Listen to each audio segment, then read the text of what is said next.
வணக்கம் நண்பர்களே, விஜயபிரயாக் பேசுகிறேன். நிறைய பேர் என்கிட்ட பப்ளிக் ஸ்பீக்கிங் பற்றி பேசுங்க அப்படின்னு சொல்கிறாங்க.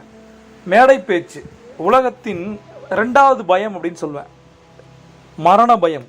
அதற்கு அப்புறம் பார்த்திங்கன்னா இந்த பயம்தான். உலகத்தோட மிகப்பெரிய பயம் என்ன? மரண பயம். அதற்கு அடுத்த பயம் என்னென்னா பப்ளிக் ஸ்பீக்கிங், மேடை பேச்சு. என்னென்ன விஷயங்கள் பண்ணணும், பண்ணக்கூடாது, முதல்ல எதற்காக இந்த மேடை பேச்சு? மேடை பேச்சு மட்டும் இல்லை, மக்கள்கிட்ட பேசுகிற எல்லாமே பேச்சு தான். அது ஒரு ஜிடிஏ குரூப் டிஸ்கஷனாக இருக்கட்டும், அல்லது நீங்கள் உங்களோட ஆஃபீஸோடைய மினிட்ஸ் ஆஃப் மீட்டிங்காக இருக்கட்டும், எதுவாக இருந்தாலும் நீங்கள் பேசுகிறது மற்றவங்கள இம்பேக்ட் பண்ணணும். அதுக்கு என்ன பண்ணணும்? 5 டிப்ஸ் சொல்கிறேன். இதன் மூலம் நீங்கள் ஒரு மாஸ்டராக மாற முடியும். முதல் விஷயம், எதையுமே மனப்பாடம் பண்ணாதீங்க. சில பேர் என்ன பண்ணுவாங்கன்னா, ஆரம்பிக்கிறதும் சரி, கன்க்ளூட் பண்ணுறதும் சரி, முடிக்கும் போதும் சரி, இதை தான் பேச போகிறேன், உங்களை பற்றியான இன்ட்ரோடக்ஷன் உங்களுக்கே தெரியல, அதை மெமரைஸ் பண்ணி பேசுகிறீங்கன்னா நீங்கள் ஒரு பேச்சாளரா?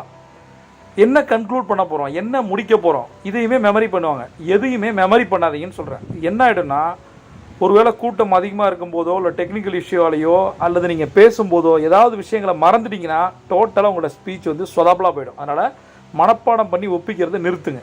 2வது விஷயம், எது தேவை எது தேவையில்லை அதுவே தெரியாமல் நிறைய பேர் பேசுவாங்க. அப்போ அதை எலிமினேட் பண்ணுறதுக்கு என்ன பண்ணணும்?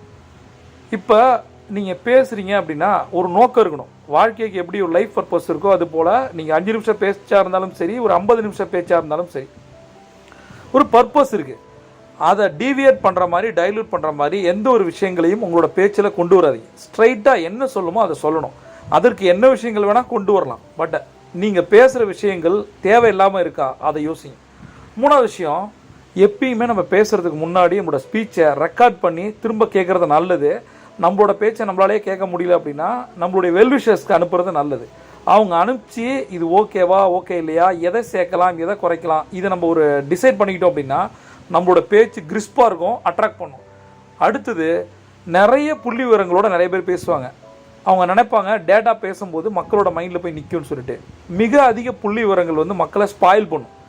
நம்ம ஒன்றும் ஸ்டாட்டிஸ்டிக்ஸ் ஸ்டூடெண்ட் கிடையாது, சரி? அதனால் என்ன பேசணுமோ பேசணும், அதற்கு ஏற்றாற் போல் அந்த டேட்டா இருக்கணும், அவ்வளோதான். லாஸ்ட் பாயிண்ட் என்னென்னா, நீங்கள் பேசுகிறது உங்களுக்காக இல்லை. புரியுதா? நீங்கள் பேசுகிறது மக்களுக்காக. எது தேவையோ அதை பேசுங்க. உங்களுக்கு தெரிஞ்சதெல்லாம் பேசுனீங்கன்னா ரொம்ப ரொம்ப கஷ்டம். நிறைய பேர் அதான் பண்ணுறாங்க. நம்மளே ஒரே ஒரு விஷயம் தான் சொல்கிறேன். மேடை பேச்சு என்பது ஒரு அட்டகாசமான ஒரு ஆர்ட். இதுக்கு இது ஒரு ராக்கெட் சயின்ஸும் கிடையாது, இது இன்பான் நேச்சரும் கிடையாது. பேச பேச வந்துடும். செந்தமிழும் நாப்பழக்கம், அவ்வளோதான். நம்மளால் முடியலன்னா யாராலையும் முடியாது. பிரபஞ்சம் கொட்டி தர காத்திருக்கு. நீங்கள் ஒரு சாம்பியன். C on top.